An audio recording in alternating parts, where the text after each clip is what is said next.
تقسیم سے پہلے ریاست کلات کے وزیر اعظم قاضی جلال الدین کے پوتے جسٹس قاضی فائز عیسیٰ نے پاکستان کے 29ویں چیف جسٹس کے عہدے کا حلف لے لیا ہے۔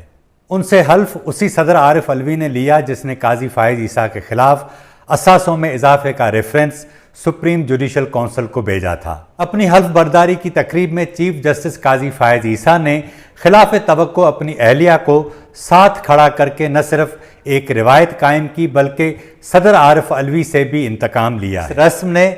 ملک میں آنے والے بڑے آئینی اور سرکاری عہدیداروں کو پیغام دیا ہے کہ بڑے دربار میں فتح کا جشن دو لوگ بھی منا سکتے ہیں۔ اگر اصولوں پر قائم رہنے کی قیمت ادا کرنا تکلیف دہ ہوتا ہے تو اصولوں پر کھڑے رہنے کا انعام بھی اتنا ہی قابل فخر ہوتا ہے۔ اس روایت کی بنیاد ڈال کر پاکستانیوں کو بتایا ہے کہ پروٹوکول کے دائرے توڑنا سیکھو اور اپنی شریک حیات کو